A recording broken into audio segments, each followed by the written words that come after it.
Feeling like a shark in a shrimp tank. Big fish, small pond in the shrimp tank. When it's sink or swim. Hey everybody, welcome to the post-show wrap-up of the Shrimp Tank.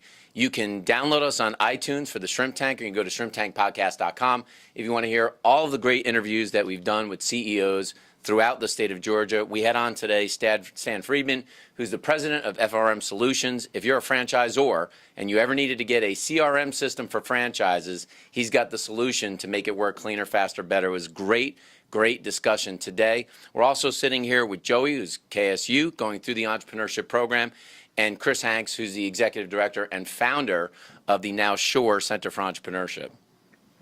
So, sir, just wanted to ask you, would you recommend opening a small business and being on your own before going into franchising, or directly jumping into franchising? I think that's a great question, and it's a great idea. I mean, just like a baseball player gets up to the plate with two bats in his hand, nothing is going to be harder than doing it by yourself. So getting into business for yourself first, franchising might feel like dropping one of those bats, because now you've got a playbook to help you through the rest of the game. So for somebody listening who's thinking about possibly purchasing a franchise as a way to sort of experience entrepreneurship, how would they do due diligence in making sure that they get paired with the best franchise for them? The way to do due diligence, and the best way to do it, is to talk to those who came before you. So doing validation calls, getting in touch with people who already own that franchise, visiting the home office for a discovery day. And when you go to a discovery day, don't just listen to the talking heads, but walk around, talk to the kids in the cubicles. They're the ones who are going to be supporting you. They're the ones who 2,000 miles away from home office where you're opening your store, those are the kids that are taking care of business on behalf of the franchisor.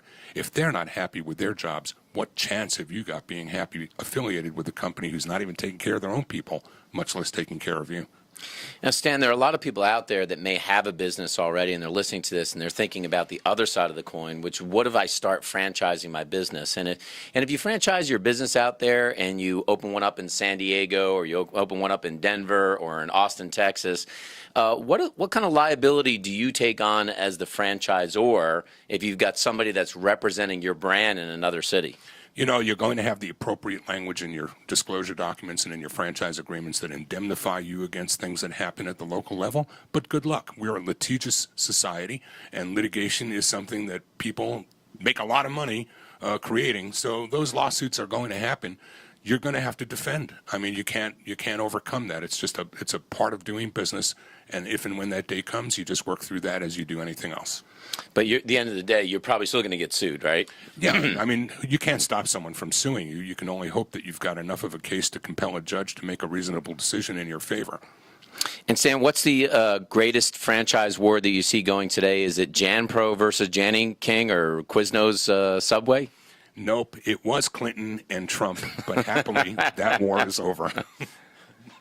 Or maybe it's only just begun. We don't know that. It's only just begun. But Stan, we had a great discussion today. Thanks for doing the post-show wrap-up with us. For people that are watching this video today, they own a franchise. They're thinking about how they can really grow it and getting a customer relationship management solution in place so they can manage their pipeline of franchisees that are going to take over the business. How can they get in touch with you and your company? They can find me on the web at FRMSolutions.com, and my apologies to everyone who's in front of the video right now for this face for radio. Didn't know he was going to be on a video today, too. Well, thanks for coming on today. I really recommend, if you're thinking about franchising, either way, like you're going to buy one or you're going to sell your company as a franchise, that you listen to the entire podcast. I haven't heard anybody more knowledgeable than Stan about the business of franchising, and I'm sure it's always a moving target. I know of somebody once, and we were talking about people who came into this business before they opened up Bagel Boys, which is locally here in Atlanta. They actually were an apprentice at Einstein Bagels for a number of years. So really sage advice for people today. And thanks so much for joining us here on the post-show wrap-up of the Shrimp Tank.